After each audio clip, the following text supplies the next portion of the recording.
दोस्तों, आज से ठीक 5 महीने पहले राहुल गांधी ने एक बात कही थी। और जानते हो वो बात क्या थी? राहुल गांधी ने एक बात कही थी कि लिख के ले लो, 1 साल के भीतर मोदी सरकार गिर जाएगी। मोदी जी कुर्सी पर नहीं रहेंगे, पीएम की कुर्सी पर नहीं रहेंगे। याद है आप सभी को? दोस्तों, आज वही राहुल गांधी की बात कहीं ना कहीं धीरे धीरे कहीं सच साबित होती तो दिखाई नहीं दे रही।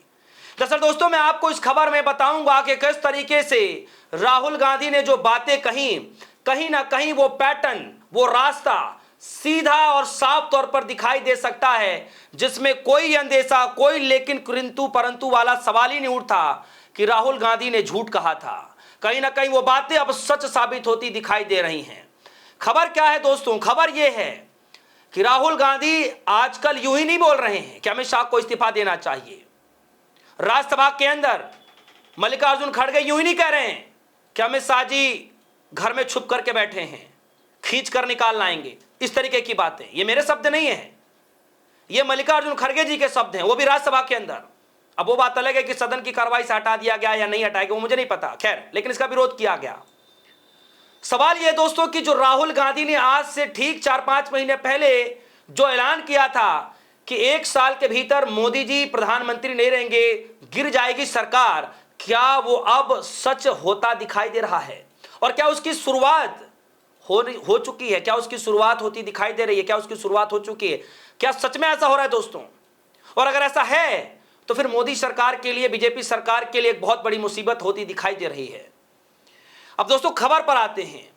सबसे पहले मैं खबर की शुरुआत करूं, लेकिन उससे पहले जब राहुल गांधी ने जब इस बात को कहा, कब कहा, कैसे कहा, जरा वो मैं बता दूं। आज तक की खबर लिखा, अगले 1 साल में गिर जाएगी मोदी सरकार, कांग्रेस बैठक में बोले राहुल गांधी। कांग्रेस के अल्पसंख्यक सलाहकार समिति की बैठक में लोकसभा में विपक्ष नेता राहुल गांधी ने बड़े राजनीतिक बयान देते हुए कहा कि अगले 1 साल के भीतर प्रधानमंत्री नरेंद्र मोदी की विदाई तय है। कांग्रेस के सूत्रों के मुताबिक राहुल गांधी ने कहा कि अंतर्राष्ट्रीय स्तर पर आर्थिक हालात और देश में बढ़ता आर्थिक असंतोष इसके बड़े कारण बनेंगे। उन्होंने कहा कि जिस तरीके से परिस्थितियां बन रही हैं और लोगों में नाराजगी बढ़ रही है, उसका असर भारत के राजनीति पर जरूर दिखाई देगा। यह तब राहुल गांधी ने कहा था और आज कहीं ना कहीं वो सच साबित होता दिखाई दे रहा है। जो राहुल गांधी ने कहा कि जो लोगों के अंदर परिस्थितियां बन रही हैं, जो लोगों के अंदर नाराजगी बढ़ रही है, उसका असर जो है भारत की राजनीति पर पड़ेगा। और दोस्तों, आज की राजनीति पर पड़ रहा है। पहला विकेट सरकार का गिर गया। केंद्र शिक्षा मंत्री धर्मेंद्र प्रधान, 1 विकेट सरकार का गिर गया दोस्तों। और ये एक शुरुआत ना माने तो क्या माने इसको? दिल्ली में बैठे राजनीतिक पंडित भी इस बात को मानने लगे हैं कि जिस दिन छात्रों के ऊपर लाठीचार्ज किया गया, जिस दिन आंसू गैस छोड़े गए, उस दिन की शुरुआत हुई। और जिस दिन धर्मेंद्र प्रधान ने इस्तीफा दिया, उस दिन सिर्फ सरकार ने बातें नहीं मानी, बल्कि सरकार का जाना, सत्ता से जाने की शुरुआत हो चुकी थी। यानी उस दिन से ही सरकार की जाने की तैयारियां शुरू हो गई थी। लोगों को नहीं पता, लेकिन राजनीतिक जो पंडित है वो ये कह रहे हैं कि सरकार ने अपनी छवि नहीं बचा ली इस आंदोलन को खत्म करा करके। सरकार ने सीजेपी या छात्रों की बातें मान करके कोई झंडे नहीं गाड़ दिए, बल्कि सरकार को यह बात पता चल गई कि अगर हम नहीं मानेंगे तो खेल बिगड़ सकता है। लेकिन जनाब, देर हो गई। राजनीतिक पंडितों का कहना है कि भैया देर हो चुकी है। यह सरकार ने बातें मानने के बावजूद भी, इस्तीफा होने के बावजूद भी, उसी दिन से सरकार का पतन शुरू हो गया।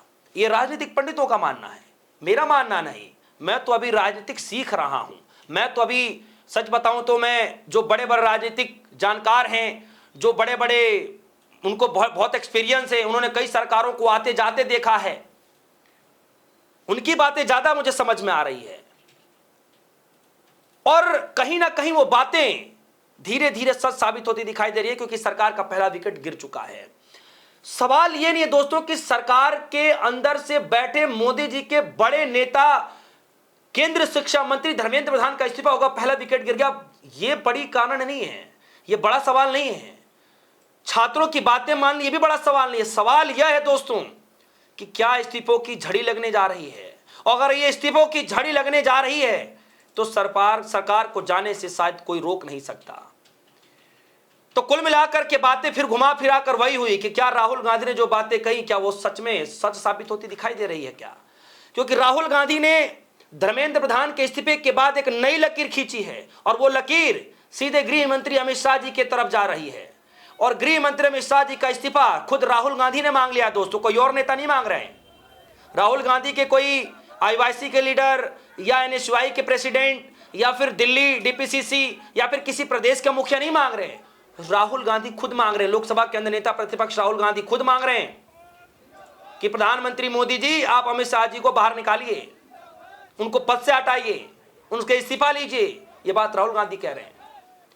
तो जो लकीर बहुत छोटी थी, जिसकी शुरुआत नहीं हुई थी, वो लकीर धीरे धीरे धर्मेंद्र प्रधान इस्तीफे तक पहुंचा और इस्तीफे के ठीक एक हफ्ते के अंदर ही अंदर दोस्तों वो लकीर आगे बढ़ करके किस तरीके से केंद्रीय गृह मंत्री अमित शाह जी तक पहुंच रहा है। तो क्या लगता है कि वाकई ये फहरिस्त और लंबी होती दिखाई दे रही है? क्या वाकई ये लिस्ट और लंबी होगी? क्या इस्तीफों की ओर झड़ी लगने जा रही है? और अगर ऐसा है दोस्तों तो वाकई राहुल गांधी के कथन में कोई गड़बड़ी नहीं दिखाई दे रही है।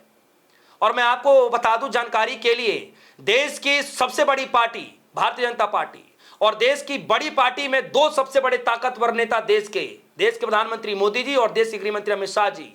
और सोचिए, मोदी जी के सबसे बड़े चाणक्य कहे जाने वाले, मोदी जी के सबसे बड़े ताकतवर नेता अमित शाह जी का इस्तीफा मांगा जा रहा है। आप समझ रहे हैं अमित शाह जी का इस्तीफा मतलब क्या? शाह का इस्तीफा मतलब सरकार का बचना मुश्किल, क्योंकि उससे बड़ा कोई नेता, उनसे बड़ा कोई नेता बीजेपी के अंदर है ही नहीं।